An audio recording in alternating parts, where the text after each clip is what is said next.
and welcome. I'm so excited to have you join us today for this really important health topic. It's all about gut health, your digestion and gut health. They have had science has gotten so much better and provided us so much more information in the last few years about how important our gut health is and how it affects pretty much every part of our life. So before we begin, little housekeeping. I want to remind everybody how you ask questions.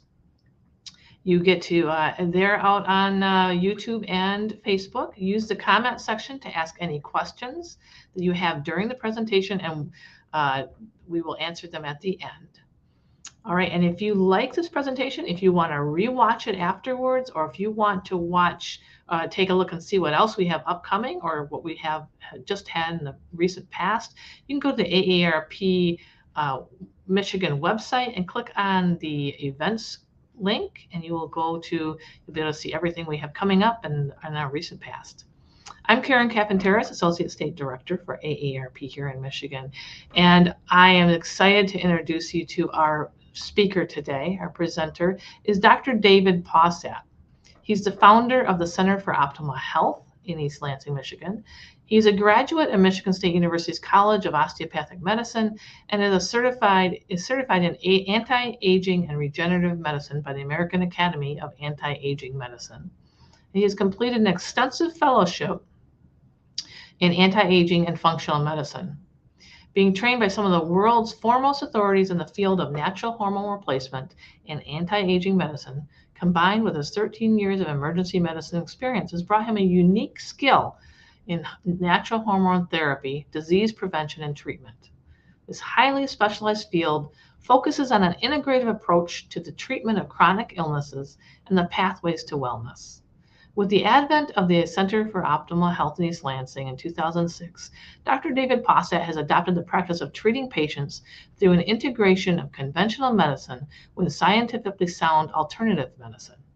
Respecting and identifying each individual's unique nature is the key to implementing therapies for preventing disease and staying healthy. A strong patient-physician partnership in a comfortable environment is the cornerstone to identifying these needs. So I want to welcome Dr. Pauset to the screen. Welcome, Dr. Pauset. Thank you for having me. Yeah, I'm very excited about today's presentation. It's so important. I know that you have a lot of information to share, and I'm sure we are going to have a lot of comments come in, a lot of questions come in. So I'm going to let you take it away. Oh, thank you. Thank you. Boy, I was really looking forward to this lecture, and thank you for allowing me to speak today, Karen. I've been in medicine now, gosh, almost 30 years. It's amazing to think. And quite frankly, over the last, 6 months even, as I've kept re-delving into the field of the microbiome in the gut and its effect on our health, it's almost got me to the point right now where I feel like I have a new passion for medicine in a way that it almost felt like I had when I was just getting into medicine. It's amazing what they're finding about the balance and microbiome in our gut, and I'm gonna explain what that is. But there's a new wave in medicine coming, and it's coming real fast, and so I'm really looking forward to speaking about this. So okay, there's the slide. Okay, so I thought of that. I was trying to think of what I was gonna name this lecture, and I kept thinking, and as I kept sitting with patients, I kept saying, as we get old, we can keep our gut young and nimble and healthy, and as we age, it's probably one of the areas that we have a lot of effect on how we're gonna essentially your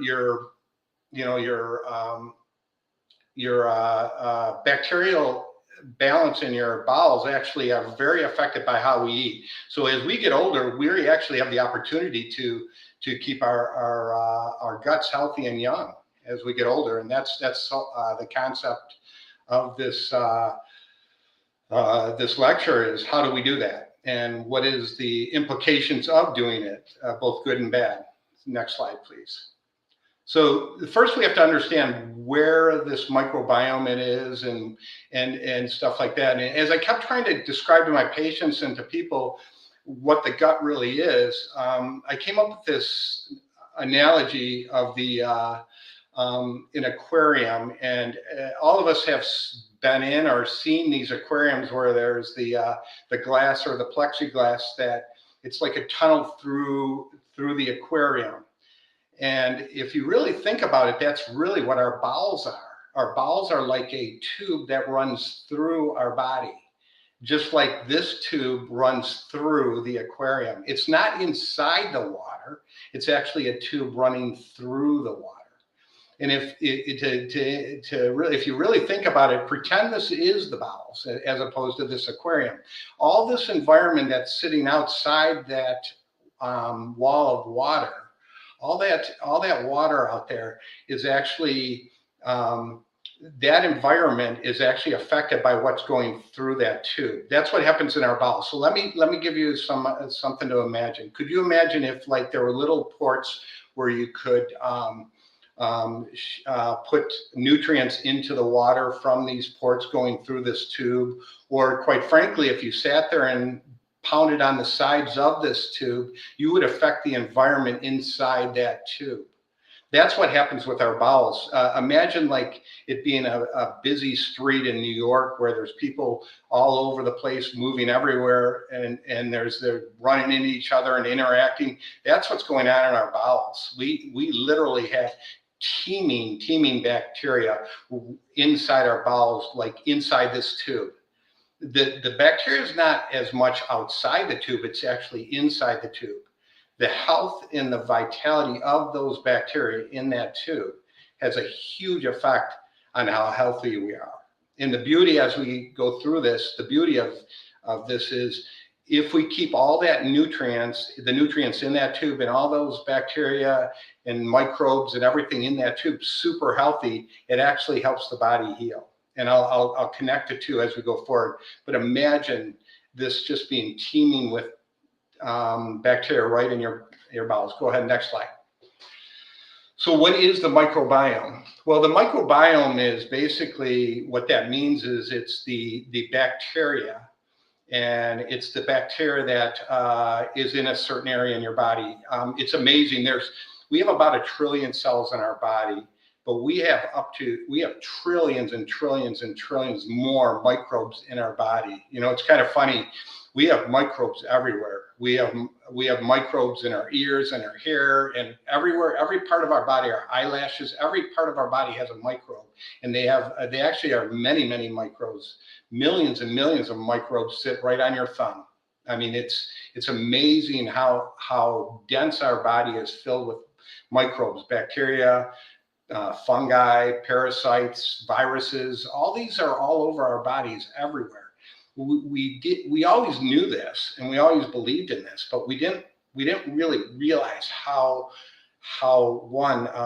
teeming this was, and quite frankly, what an interaction our body has with this. You know, it's funny. I once heard this statement that we all think that we're actually have these microbes on us, but others believe that we're nothing more than a scaffolding system for this huge ecosystem that we're walking around with all over our bodies. When you look at anyone, you're actually looking at more microbes than you are cells of that person. It's amazing. Next slide. So, so why is the microbe important? You know, Hippocrates actually once said, all disease begins in the gut. And it's amazing. We're now saying, yeah, that's actually how it is. You know, we always, in the field of functional medicine, we've always said that, you know, in order to heal anyone, you have to work on the gut. But I think lately we're starting to realize how what we're doing is actually helping much more. We're getting more ideas how, when we work on the gut, on the bacterial balance, on the health of our digestive system, how that actually works. And so it's amazing how Hippocrates, all those years before, truly, he was right. You know, it does, all disease probably does begin in the gut. All right, next slide. So like I said, we can stay young as we age. It's if we you have a really as we work on the bowels and the gut health, our gut health, and improve the bacterial balance in our gut. Um, uh, the more we keep it young and nimble, the more we heal. If we choose to eat foods and live a lifestyle that does not make our bacterial balance in our gut young and nimble, then we're going to have bacteria that's more detrimental to our health. So it's one of the only things as we get older. I don't run as fast as I did when I was 20, and I never will. And our digestive systems don't work quite as well. But that bacterial balance in your gut, think about it, it's like a petri dish. What you feed it and what the environment it is, it can change because those bacteria are renewable. So it's almost like your gut is like a renewable resource that you can work on by the choices you make. So we can keep our gut young and nimble as we get older.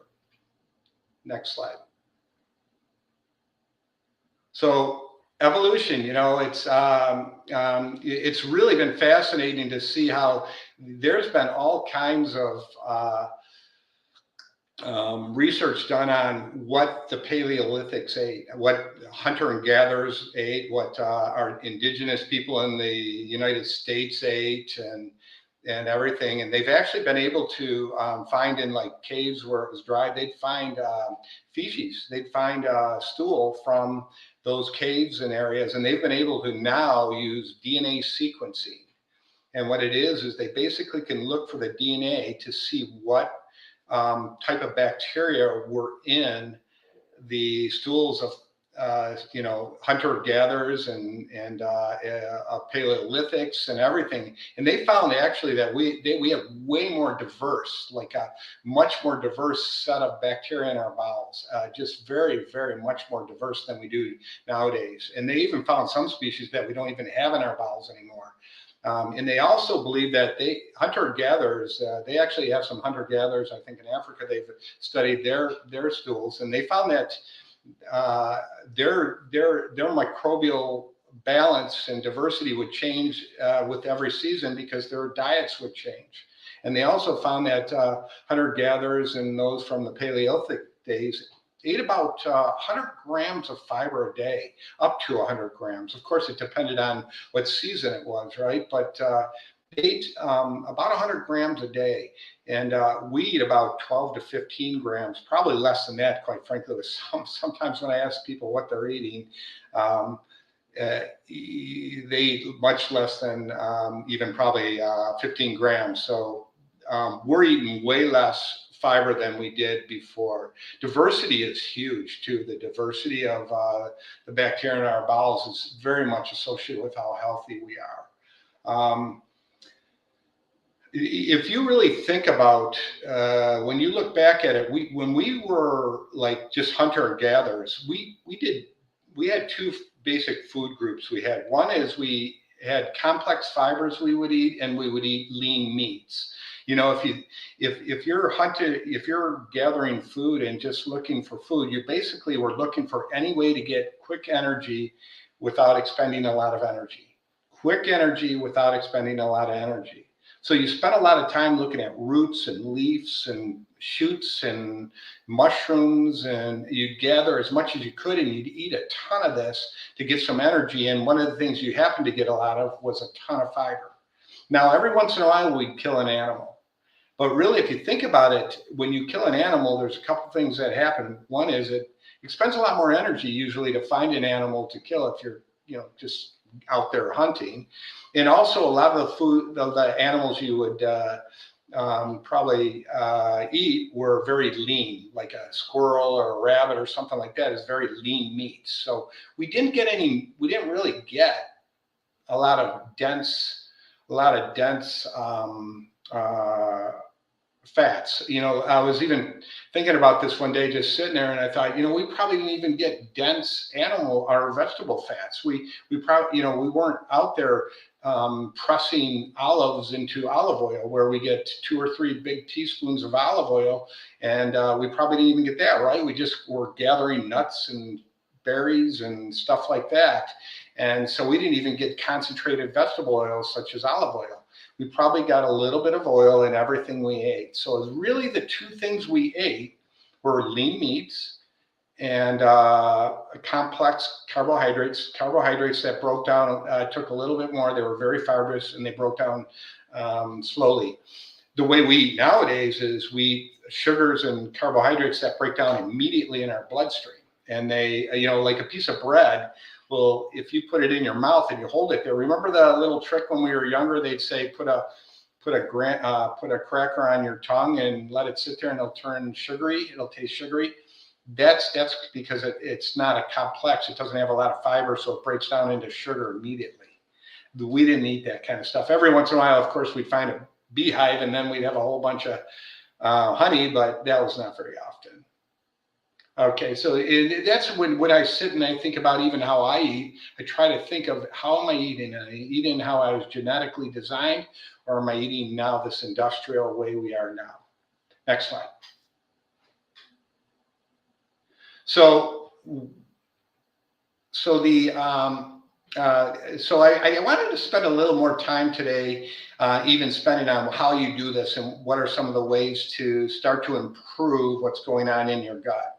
And these are some of this slide's probably one of the most important ones that I have, and one of the important slides that for you guys to take away today is these are the four key areas you want to look at when you're trying to eat healthy. When you eat foods like this, and I'm going to explain these a little bit better, but when you eat foods like this, you're going to cause a diversity in your microbiome. What I mean by that is there's probably about 1,000 different,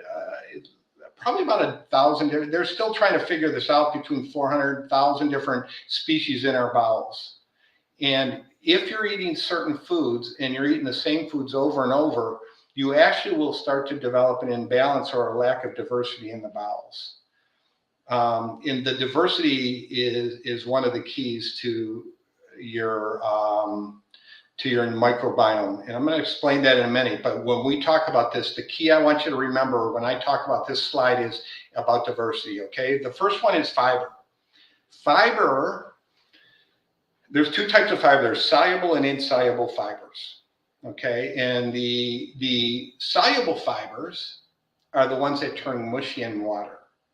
So if you're eating like beans and you find out that like the bean starts turning mushy in the water, or like oatmeal or any of these other, those are called soluble fibers, the mushy part. Now, a lot of vegetables have both. They'll turn mushy in water as part of the vegetable, and the other part won't. That's called an insoluble fiber, the part that won't turn mushy in water. What happens is the soluble fibers actually, what they do is they get down into the bowels, the lower part of the bowels, and they actually feed the good bacteria. They're like food for the good bacteria, all right? And the key with the fibers is to try to find as many diversified types of fibers you can find. I mean, whether it be an apple, which will have like the skin on the outside and then the inside, and all those fibers are all different. They break down in different fashions. If you eat an apple and then you go and eat some carrots and then some broccoli and some, like we were talking, some apple pectin, or and anything that turns chia seeds, all these things will turn mushy, some of it, and some of it stays hard. So it's actually feeding all different types of bacteria. If you think about it, I always say the key is to eat a lot of fiber, but also to diversify. The reason why is you want to diversify these fibers is because you don't want a bloom of only one type of bacteria. And what I mean by that is, now imagine if you remember in the ocean, when in the ocean it has algae blooms every once in a while, you'll see an algae bloom of one type of algae in an ocean, right? And the reason why that algae blooms is because the environment's perfect for that algae. There's the proper nutrients, the proper temperature, the proper amount of sun, and everything's perfect for that one nutrient to bloom. That's what and if it blooms, then other species are destroyed while that thing's blooming. So the problem with eating the same foods over and over is you may only be feeding some of the bacteria in your bowels, not all the bacteria. And what happens is that then that species will overgrow and the other species won't be thriving. So the key when you're eating fibers is to eat a very, very diversified amount of fibers so that you're actually feeding many, many different types. When you feed good bacteria, you're actually keeping at bay some of the bad bacteria and the parasites and the viruses and everything else that actually, in the fungi that all live in your bowels also. When you don't feed these fibers, then some of these other bacteria and stuff can grow. The other thing is resistant starches. Resistant starches, they're actually starches that break down very slowly, and they get down into the bowels. And so a non-resistant starch would be anything, like I said, a piece of white bread will break down very quickly. A resistant starch makes it down into the bowels. Examples of resistant starches: if you cook a potato and let it cool, it actually turns resistant. But if you eat it hot, it will break down very quickly. And there's many, many different types of resistant starch. Beans also have a form of resistant starch in them. So those also will break down in the lower bowels. Green bananas, believe it or not, are resistant starches. There's lots of different ways to get resistant starches. Fungi are just a whole field that we could talk forever on fungi. But fungi have so many medicinal properties to them. It's amazing. And then the phytonutrients are anything green or red or anything with antioxidants and all this, anything that you look at, like a blueberry has lots of antioxidants and that stuff. When you eat those things, you're not just putting it in your body and helping your body heal, but you're also helping keep the good bacteria healthy. Go ahead and let's see the next slide. I think this slide was before another slide I wanted, but go ahead and pop to the next slide.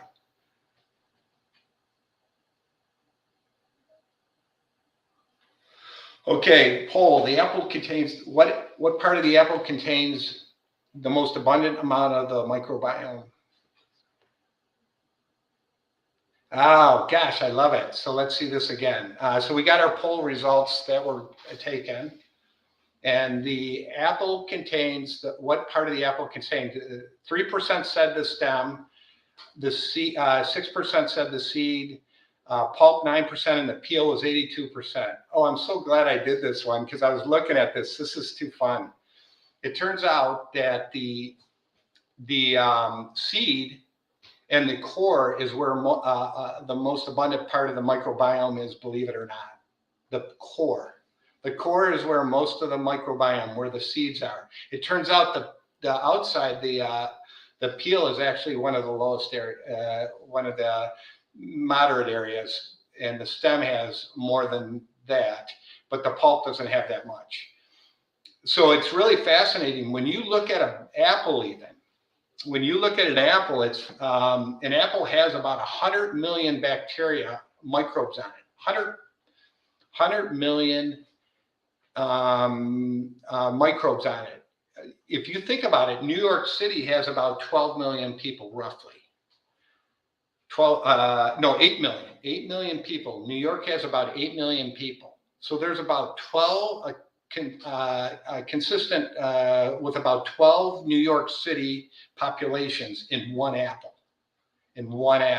These microbes are everywhere. When you look out at anything, realize there's microbes everywhere. This whole idea when we've gone through COVID and everything about how it's, we're all trying to sanitize ourselves and everything like that.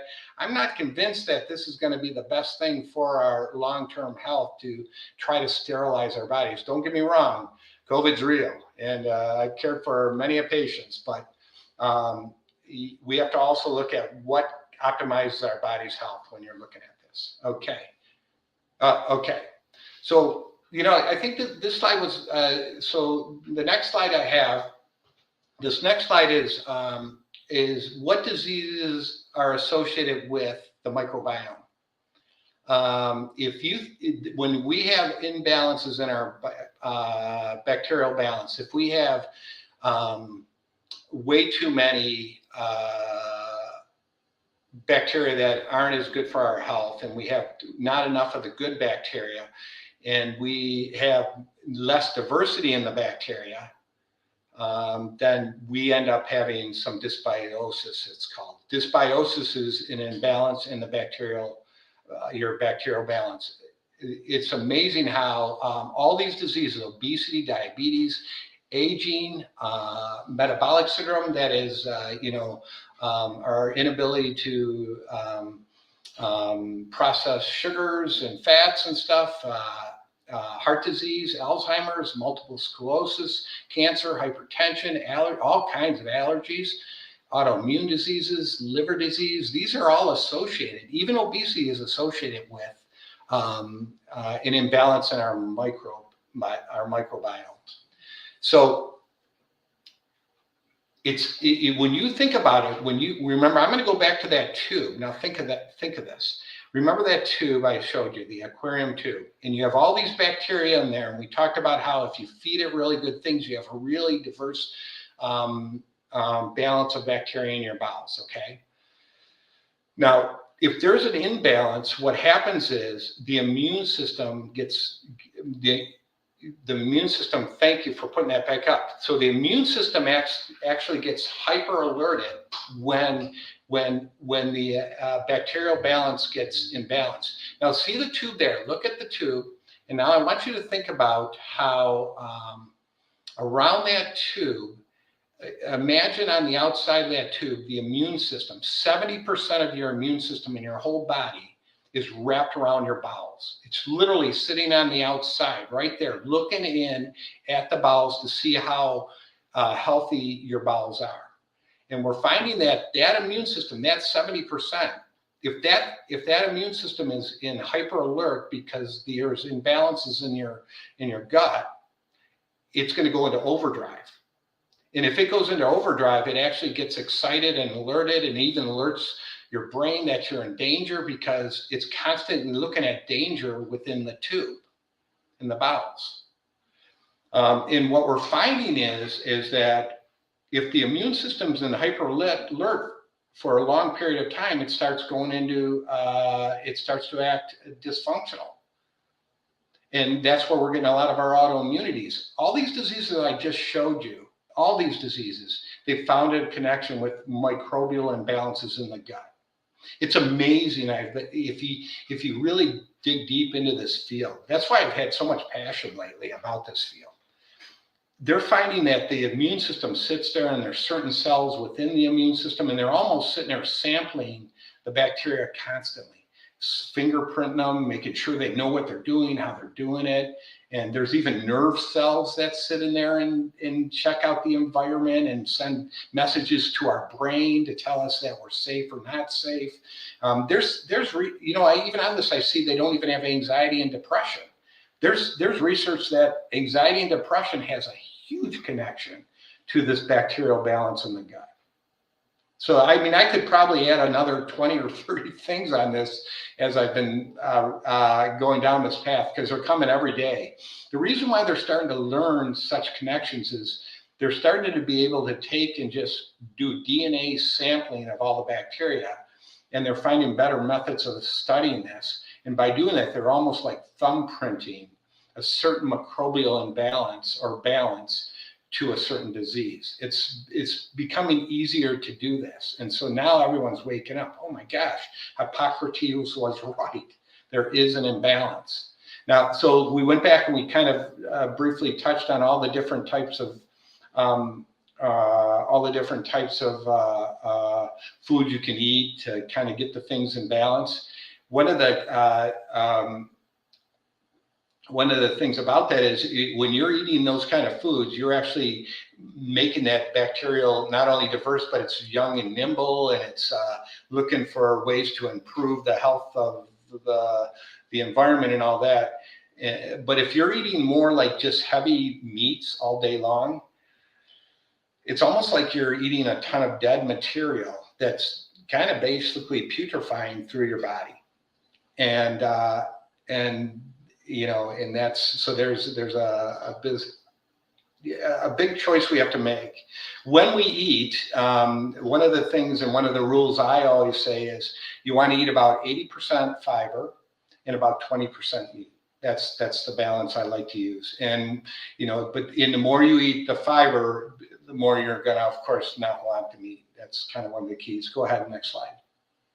So this is actually, so some people, you know, you want to know, where do I stand? I mean, every day you have a bowel movement, you can get an idea of roughly what your microbial balance is. What your microbial balance is. And this is a classic Bristol stool chart. And you want to stay with type 3 or type 4. You want to have basically, you don't want to be too loose or too hard. That's basically it. You want to be in the middle. Somebody said you always want to have a sausage or a snake. And that's when you know you have enough fiber and the bacterial balance is where it needs to be. This is all over the internet. You can just look up Bristol stool score chart and read more about it. And on your free time, of course, you can do that. All right, next slide.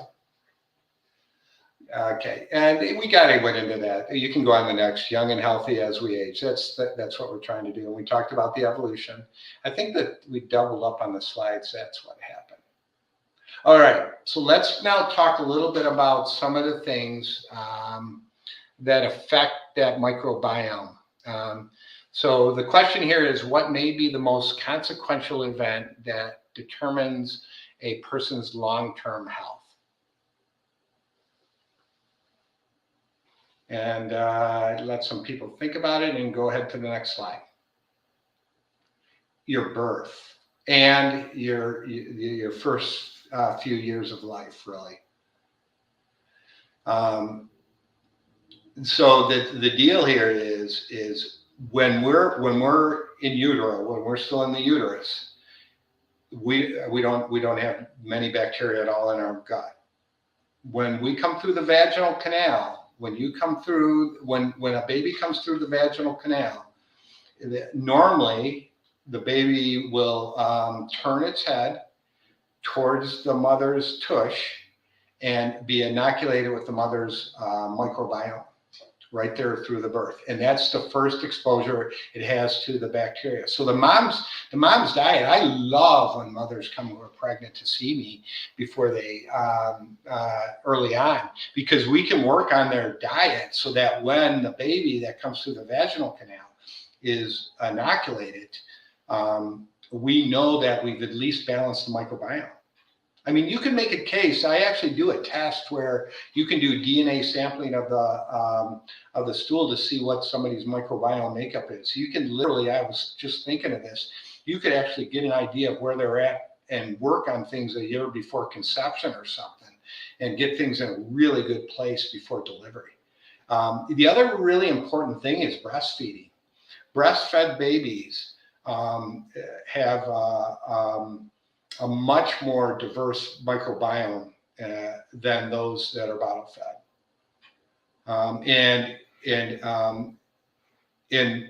Antibiotic use very early on in infancy, it truly affects the long-term makeup of the microbiome.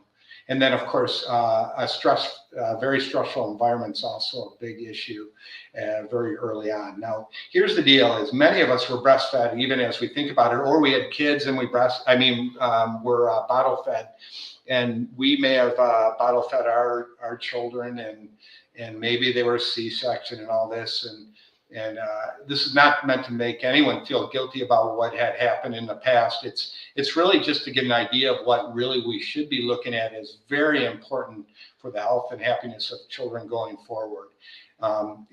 What happens is if you have a very healthy microbiome makeup early on in life, there's a genetic relationship between the bowel walls and the bowels, and believe it or not, the microbiome. And these bacteria we're finding actually set up camp for life. And they affect how the whole health and wellness of that microbiome is throughout life. So it's really important if you have kids or anything, or even yourself, you should know exactly what, were you breastfed? Did you, were you vaginal delivery and all that? Because it might have an effect on how aggressively or what type of strategy you take to make sure your microbiome in your gut stays young and healthy. All right, go ahead and next slide. So what kind of things will affect the health of the microbiome? Antibiotics. Antibiotics have a huge effect on the bacterial balance of our microbiomes. Chronic use of antibiotics can have a detrimental effect. Antacids. Sometimes you have to use these antacids that we have, the PPIs and stuff, and we have to use them. But I'll tell you what, we have to be really judicious how we use them and what type of strategies we use, because they do have a huge effect on not only many nutrients in our body, but they do have an effect on the bacterial balance. See, these bacteria are very sensitive to the pH, how acid or base the bowels are. And when you start to change these acidities and stuff like that, you can have imbalances from that too. Steroids can affect it. Believe it or not, Motrin and Advil and all these have an effect on the microbiome. Eating low fiber, of course, refined foods, and all these have an effect. I could go on. Diet sodas have an effect on the microbiome, and we could go on and on. I would, et cetera, because anytime you're eating processed foods, you're affecting your microbiome in so many deleterious ways. Next slide, please. So yes, fermented foods. Now this is interesting.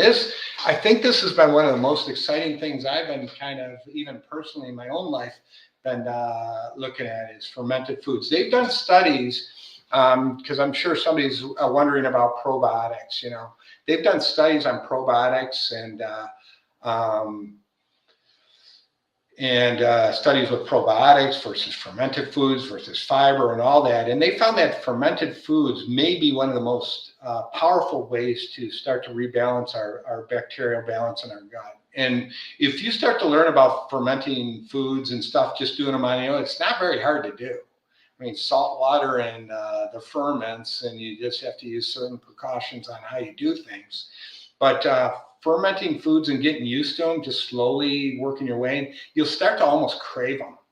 And what are some of the fermented foods? Kimchi, sauerkraut, kombucha, miso, tempeh, all kinds of fermented vegetables you can do. They're a very powerful way. If you're going to just do anything, start eating lots of fiber, fermented foods, reduce the amount of, like I said, meat to about 20%, and you'll be in a pretty good place just by doing that. That's like one of the little core things you can do. Okay, next slide. So we talked about microbial diversity, and like I said, it's key. It's huge. Just the whole Now, the reason why I wanted to bring this up a couple times, the microbial diversity, it's no different than anything else. At my office, is that if everyone was a manager, or everyone was working at the front desk, or everyone was a doctor, the business wouldn't run. You got to have a diversity of people with different insights, different ideas, different perspectives to help things happen. When you eat foods and when you put stuff in your mouth, remember that tube is, like I said, anything that goes in there, your body is going to be, your whole environment, all your organs are going to be susceptible to that food that's going through, or any other toxin or anything else that you ingest. And these bacteria, if they're very diverse, they can help ward off some of these issues just by them. So they're first line of defense, along with a method of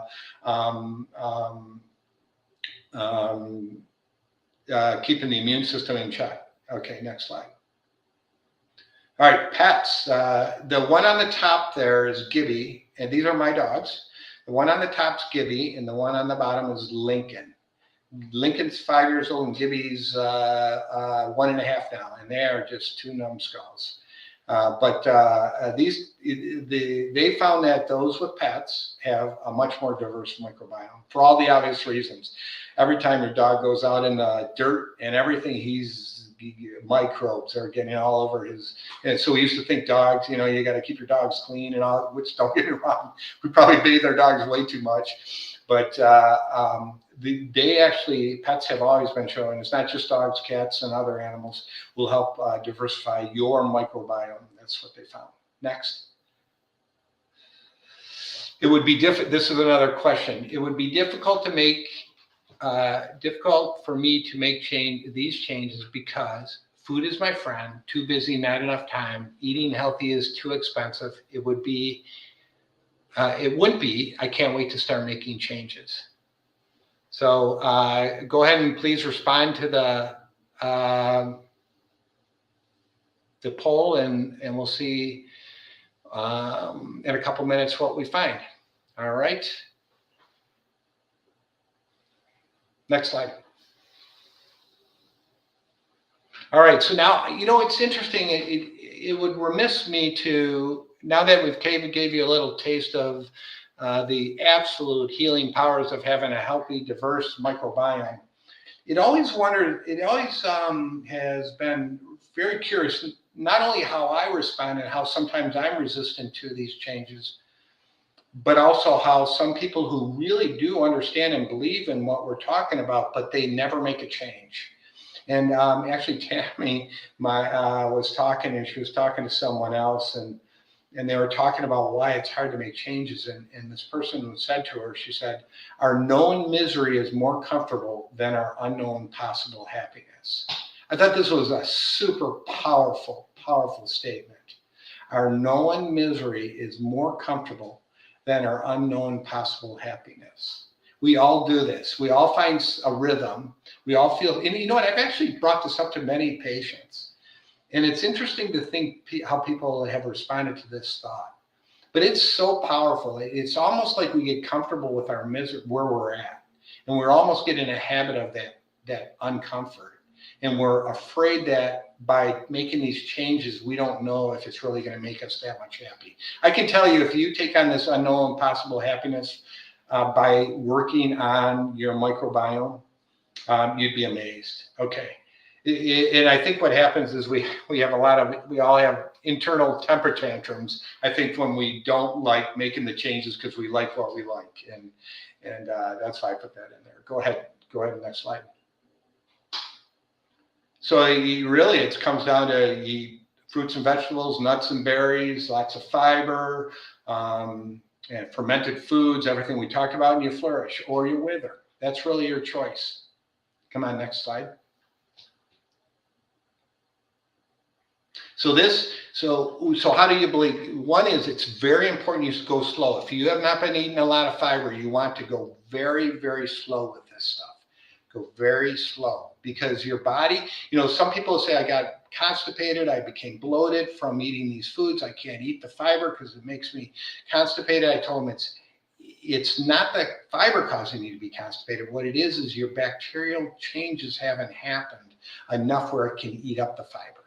And the digestive enzymes and everything else, they have not grown enough, the good diverse fibers, bacteria, to eat these fibers. So what you do is you back off and go really slow so that you can improve the microbial diversity and its abundance in order to achieve more fiber. So you go slow, that's the key. Just be gentle with yourself too. We're on a journey. Everyone's on a journey. And so be gentle with yourself on this. Be deliberate and consistent. If you make 1% change every single day, you'll make, in 100 days, you'll make 100% change in how you're doing things. 1% change every day. And then increase, fiber, reduce animal fats, be for your health, not against disease. That's one of the keys. I always say the number one thing is not to be against things, but to be for them. So if you're for eating more fiber, eventually what you'll do is eat less animal meat, as opposed to saying, I'm not going to eat animal meat. Just slowly increase it. Okay, so I'm going to stop for real quick and look at our next poll here. Our poll was, okay, let me start. It would be difficult for me to make changes because Food is my friend. 11% said food is my friend. Too busy, not enough time, that's 7%. Eating healthy is too expensive, that was 9%. And 73% of you said it wouldn't be hard and you're ready to go. That's incredible. I mean, I did not expect 73%. I did not expect 73%. So I would, I'm excited to take what I have here. There's as we go forward, take these kind of thoughts and grow on this. This is a slow journey, but it is so much fun. It's almost like you have this pet ecosystem inside you. In this pet ecosystem, you can either nurture or not. And if 73% of you are ready to go, then that would be awesome, because we're going to have a lot more healthy microbiomes in the state's population. All right, next slide. Okay. It would be healthy because I want to. Okay. I would like to be healthy because I want to. This is the next question. I would like to be healthy because I want to prevent suffering, increase capacity to help others, have more energy, or increase longevity. Those are the 4 questions. And so we'll wait for those poll questions. Okay, next slide. Obligation and wisdom. So I truly believe that. I always say that even in my practice, personally, I always say that I'm nothing more than a physiologist that happens to be a physician, and I'm here to help other people's, to help improve other people's capacity to help society and God. That's it. I'm here to help others improve their capacity to live a better life and to help others. That's really what I really believe. I believe that as we get older, we have all this wisdom. We've gone through a lot of hard knocks in life. We've seen a lot of things. And right now, society is in such a place where it needs help. We need, right now. And so the younger people need us, and they need us to be healthy. They need us to be energetic. They need us to be able to give them wisdom. And so I believe this is our obligation to feed our microbiome. I really do, so that we can be more healthy and energetic to help others. Next slide. And just like before, I just to reiterate this, they asked Mother Teresa if she'd march against Vietnam. She said, essentially, I won't march against Vietnam, but I will be for peace. She was for pro-peace rallies. She was not against Vietnam. So before your health, before helping, getting yourself energetic so you can help others. And when you have that shift in attitude, instead of, I don't want disease in my life and all that, it just changes your whole shift on how you look at why you're here and what your obligations for keeping yourself healthy. All right, next slide.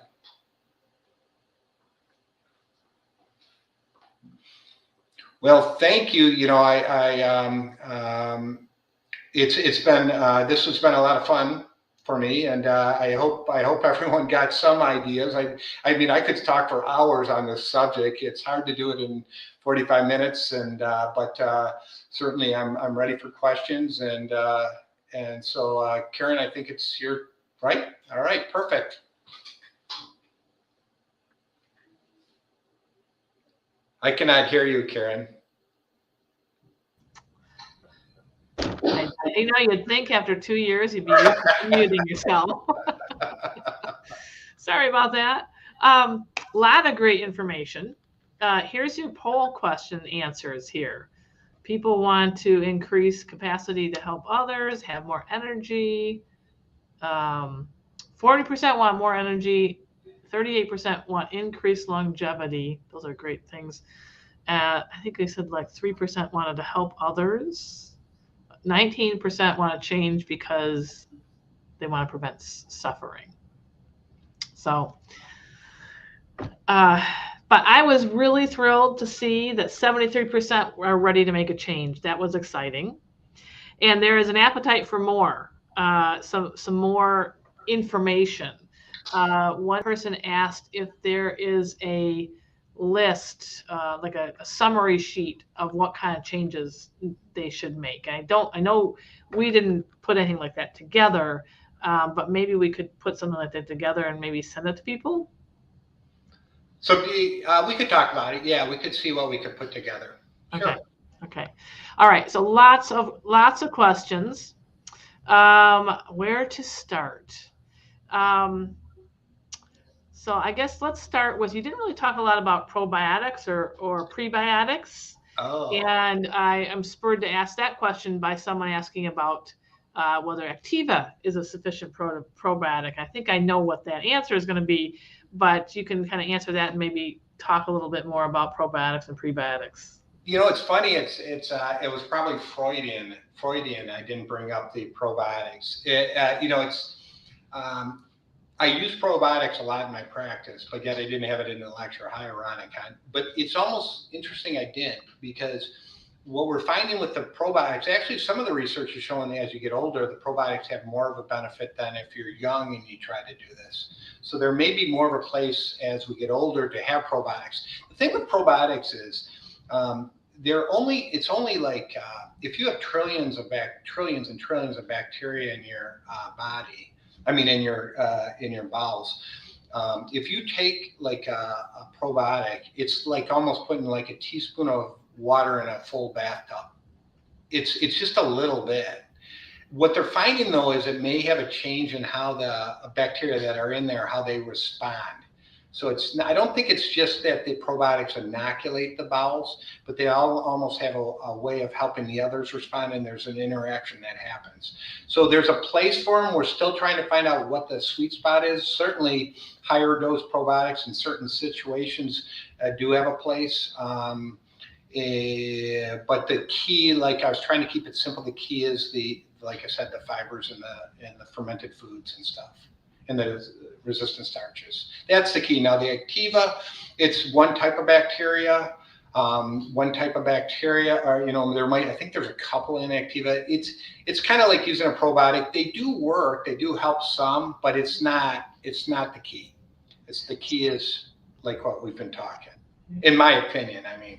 So the better choice is to go and buy a bunch of diverse, different kinds of fruits and vegetables and eat those. Is that what you're saying? Yes, and then eat fermented foods. If you add in the Activa with everything else, now you're going to help. The Activa may help inoculate a certain part, but it's not going to be the diversity. So it would be part of a bigger plan. It would not be the only thing you would do.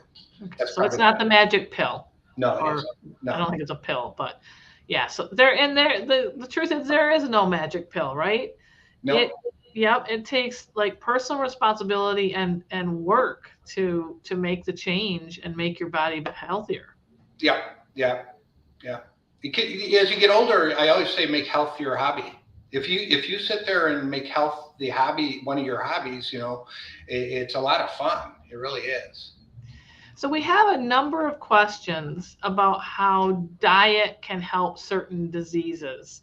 So there's a question about what foods can affect, or how diet can affect IBS and Crohn's and SIBO, which is small intestinal bacterial overgrowth for people who don't know what that is.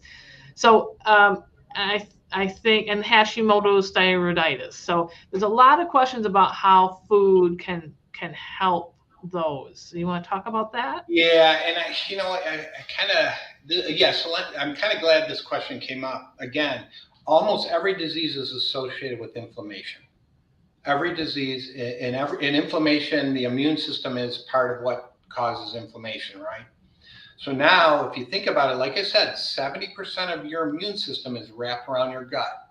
And this immune system is looking in at the lumen, right into that bowel, and it's assessing how healthy it is. And then when you eat healthy foods, the immune system settles down and it doesn't go into attack mode. It calms down. If you're eating foods that are toxic to your body, the immune system gets hyper and your whole body becomes inflamed. When your body becomes inflamed, the immune system starts to attack. Like Hashimoto's thyroiditis is an autoimmune disease. It's one of the beliefs is it's actually the immune system sees its own tissue as a foreign object. And so it attacks it to try to get rid of it, and you end up with this autoimmune to the thyroid gland. And they're finding that if you just can quiet down the immune system, it will reassess, it will reset itself. Not always, I mean, it's not a panacea. When eating healthy is not the panacea, it's part of an overall picture. Because if you're under tons of stress, even if you eat great, you got to do all of them together. But the core is that gut, that little tube that you put through there. Whatever goes in there will quiet down that immune system. That answered enough? I think so. I think that, that if you eat healthier, diverse fruits and vegetables, and you manage your stress, that you're likely to have less symptoms, less of the Crohn's and Hashimoto's and all that. Yeah, even with all the different bowel things, the inner lining of the bowels, they will become inflamed and dysfunctional if that bacterial balance isn't healthy in there. So if you're eating lots of dead animal meat, then don't get me wrong, like I said, it's 80-20. So you want to eat a little. I believe we should have a balance. But if you're eating a lot of that and a lot of processed foods, you're going to have inflamed bowel walls and everything. It's amazing how people heal. And there's microbial thumbprints on these DNA tests that are associated with IBS for sure. IBS is definitely from microbial imbalance. A lot of it is from microbial imbalance. That's how the food, so you eat the good food, better bacterial balance, most likely less IBS. Okay. All right. So you talked a lot about different things. You talked about fungi. And one of the questions was, do dried mushrooms that are reconstituted provide the fungi benefit? Ooh, that's a good question.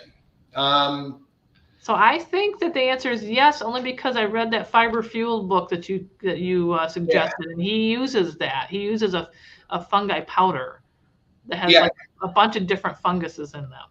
Yeah, so do I. I use the fungi powders. I did not see that in the book. That's good.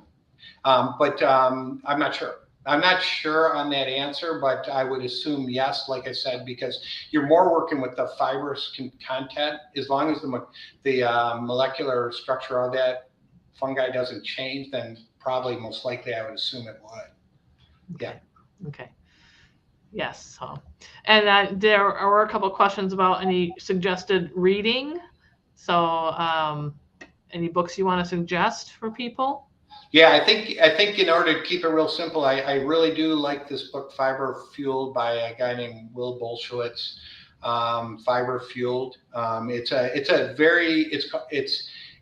gastroenterologist, and he looks at this from both an integrative and a traditional side, which is what I love. Keeping it balanced. And that book has a lot of great ideas of what's going on, and he's pretty up to date on where he's at. And I think that's a great book. And I saw that he has a cookbook coming out too, so that will be interesting. Yeah. If anybody actually reads that book, he has a lot of good recipes in that book. I think I've tried most of them. So, all right. So Shannon asked, does stevia impact the health of your biome? Stevia. God, I read something on this. I think it depends how much. You're probably okay with a little bit. Just don't go too high. I know that artificial sweeteners do because they're artificial.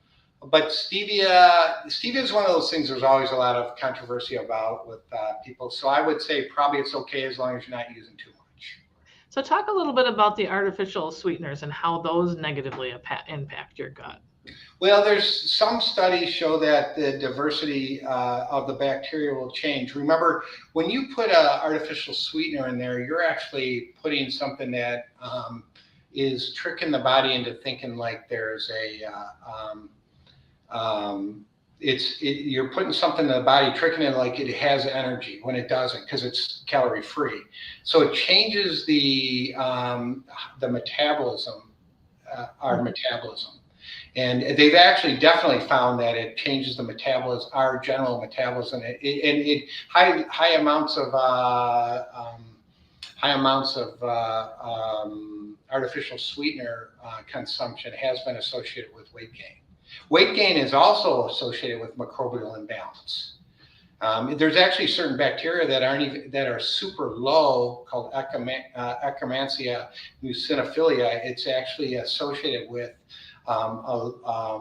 obesity, low levels of this bacteria. So it all just kind of plays in this really connected thing. All right. So you talked about in the first poll question about the apple, which part had the most diversified microbiome, and as a follow-up for that, someone asked about apple seeds being edible and non-toxic. There, I think there was some belief that apple seeds are toxic. So are they not toxic? Should you? I don't. I don't know. Yeah. I don't know Okay. if they're toxic or not. That's just where they found most of the microbiome in an apple. Okay. All right. Is there any, Tim asks about your thoughts on eating locally grown or non-locally grown foods and the effects on the microbiome. Yes, that's actually good. Even when they did the study on these apples, they found that organic apples actually had a more diverse microbiome than a conventionally grown apple. Now, there was an abundance, but it was actually that. And they even found if you eat local, or if you eat certain types of apples in certain areas, they will have a different microbial balance and type as somewhere else. So, I mean, if you can eat like local foods and everything and try not to have any pesticides or herbicides or anything on them, it does make a big difference on that microbial balance. So every time you eat any of these foods, it's like you're eating bacteria also. Yeah. So yes, I think that does make a difference if you eat local. You know, it's funny because if you think about it, local honeys have been associated with helping with allergies because you're exposed to the pollens and everything of the area because the bees are out there checking. You know, they're getting all the different antigens that are involved in that area. So local honeys for allergies are one of the integrative techniques you use to help people eat local honey. Interesting. All right.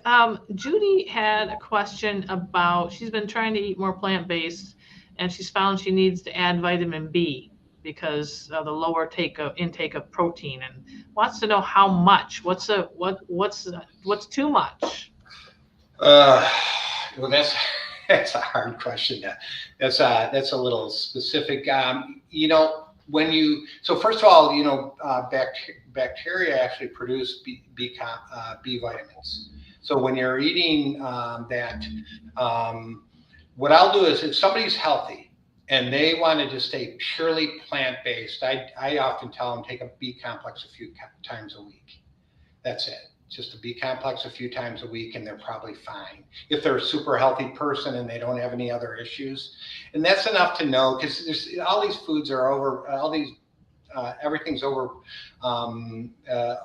every crop is over planted and everything. So we don't have the same nutrients in our soils and everything. So I just tell people to take a B complex a few times a week. I don't think you need to get carried away if you're eating really well. Like I said, even the bacteria will make vitamin K and B vitamins. So you're getting some of it from it. I do agree with her. Sometimes it's hard to do it nowadays. So you do need to supplement a little. If you're super healthy, I have people on much more than that if I need to. All right, so we have quite a few questions that ask how long it takes to balance your microbiome. If it's out of whack, how to, you know. Oh, okay. Any ideas like, you know, I think everyone's looking for the quick fix. This is, you know, so yeah. Is it a month or is it maybe a year? I mean, or could it be anywhere in between?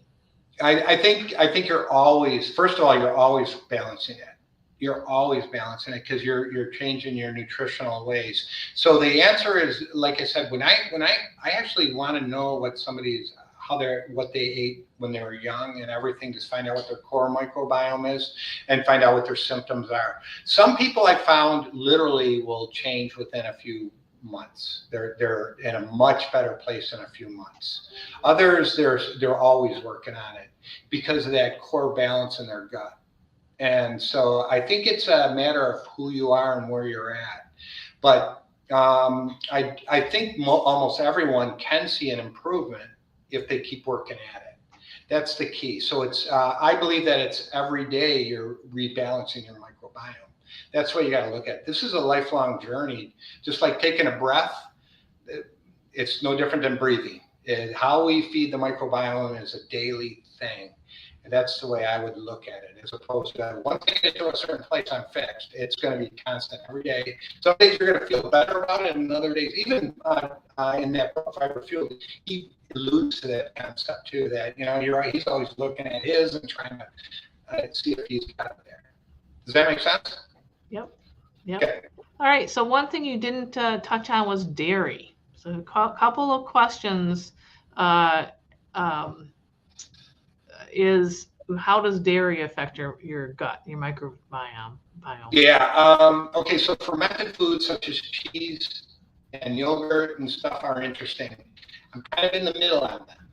I do believe that those in moderation are okay for if you don't have any, bowel disease or anything like that. But if you really think about it, with milk in general, how many other animals in the animal kingdom sparkle the bottom of another animal's udder, let alone do it as an adult? I mean, no other animal in the animal kingdom drinks milk as an adult. I'm not convinced we need it. I'm not convinced we need as much milk as we need. Of course, we have to watch out for calcium and all that, but in general, you got to be careful how much dairy you use, especially if you do have a dysbiosis. Yeah, I always believe though, if you can get everything in a good balance, then moderation comes, because the microbiome will give you some buffer once it's there. Then you can play around with things. And, part of life is enjoying life too, right? So a beautiful fermented piece of cheese to me is wonderful.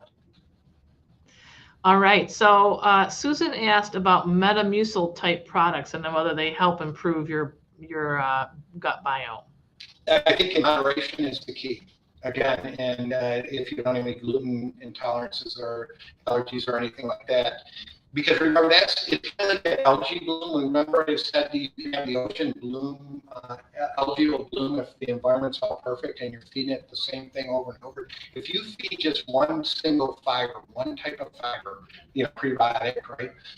If you feed one type of fiber over and over, you're going to get an increase in some of your bacteria, but it's not going to be diverse, because each bacteria, just like each person, we're a little different, all these different species. And so they require a little different combination of all the different needs. That's the key. So I would say, okay, but you probably need a nice diverse strategy. Okay. All right. And then Emily asks about examples, if you can give some examples of soluble fiber and insoluble fiber. Okay, so let's see. So soluble, if you can do it in one try here, really. A bean will have both. It's going to end up resistant starches too. So, like, if you have a chia seed is a great example of a soluble fiber. So chia seeds will turn mushy when you leave them in water. Beans will turn mushy when you have them in water. They have some resistant starch in them too, because they're mushy, but they also have some fiber in them. And then the outside of the bean that's still kind of hard, that's a little more insoluble. There's a little combination of both. So when you eat salads, they don't turn mushy in water, right? A lot of lettuce and stuff, that's going to be more insoluble. And so anything that turns mushy in water, oatmeal's more a soluble fiber because it turns mushy. You leave oatmeal overnight in some almond milk, right? Some people do that, and then they have it for breakfast. It's all mushy. That's more soluble fiber. All right. And then there's been several questions about tests to check your microbiome. So is there a test? Where can the people get tested? That kind of thing. I've had half a dozen or so questions like that. There's lots of different companies popping up to do this. I think you're going to see more and more of this. I think you're going to see it even traditional medicine doing a little more of it. But I use a company. Do names okay, or what do we do? Are you okay with names, Karen, and all that? Yeah, sure, that's fine. I use a company called GI Maps. And they do it. But the key with this whole thing is I always ask my patients, do you want to check it now, or do you want to see where you're at in see where you're at in after you do it for 6 months? Because really, if you look at where you're at now, and you already know, you saw that Bristol stool score. If you're not in the middle there and you're at the bottom or top, you got dysbiosis, in my mind, in my own personal opinion. And so why not work on everything and then see how you can tweak it after that? Yeah, that's a good idea. All right. Some folks have been asking about the name of the fiber fueled book again. So it's, and actually, I want to point them. So Mike Needleman, who's watching, who's part of our participants, put in the name of the book in the chat there. Fiber Fueled, Plant-Based Gut Health Program for Losing Weight, Restoring Your Health, and Optimizing Your Microbiome by Will Bolshewitz. Is that how you say his last name? Yeah, I think it's Bolshewitz. I think that's how you say it. You want me to give you it exactly how you spell it, or he already gave it? Nope, he's got that in there. Okay, so, cool. All right, so we're pretty much out of time. We actually are over a little bit. We want to thank everybody for staying on a little bit over with us. There are still some questions. Do you want to stay on another minute or two to answer more questions, or do we need to answer two more? Okay. All right. There's a question about resistant starches. And can you give some more examples of those? You talk about potatoes, you let them cool, they become resistant starch. Can you give us some more examples? So the green bananas was another one. And then there's, I think even when you cool rice, it'll start to turn resistant, also would be another example. And that would be brown rice, right? Not the brown, yeah. Okay. Yeah. And so there's some questions about appropriate proteins. One person specifically said, is baked fish good for you? So I'm thinking you are talking about 20% of lean proteins, right? Yeah, you try to keep, that's the idea is, so fish would be one example of a protein, sure. And that's fine too, is you keep that in the 20%. Actually, that's good. If you have fish a couple times a week, or, and then maybe a couple pieces of red meat a week, and, and then you keep it at that. And the rest is you just keep focus on it. You'll know, your body knows when it needs some. That's the thing, is if you quiet down and listen to your body, it's amazing what you start to, it starts telling you what it really needs. And sometimes I'll just say, I need a piece of meat. I just need some meat. And then you just feel better, and then you're good for a couple days, Yeah. All right. Let's see. And then, we've heard a lot about like alkaline water, and you talked earlier about, your body being acidic, and then that, eating like lots of meat and processed foods, and your body becomes acidic, and then problems go from there. So can you talk a little bit more about that, and about whether there is, does alkaline water help? Yeah, when everyone went into this whole acid-base thing, even how you breathe will change your pH. I mean, literally, if you eat fruits and vegetables, you're going to put yourself in a way better pH. And if you breathe and slow down how you breathe, and you relax, you're going to just have much more better acid-base balance. I personally think, my opinion with the waters and all that, you're playing whack-a-mole with your health. We're always trying to use these little treatments, and we're whack-a-mole in it all over the place. If you stick with the basics, your body will correct itself and put it in a good place. Because as soon as you drink the alkaline water and you go and have a ham sandwich, with a bunch of meat and all that, it's gonna change your pH. But if you eat fruits and vegetables and all that, you're already putting yourself in a good acid-base status. All right. Well, we are out of time, so I want to say thank you so much. Really appreciate all this great information. Have a lot of comments out here coming in from our listeners, our participants, saying thank you. Really appreciate all the information. So, and we will. For those who are asking, yes, you can watch this almost immediately afterwards, again on AARP Facebook page, or you can go to the AARP Michigan virtual events page and find it there. And you go to the AARP Michigan website and you can click on that events information and you'll find it there.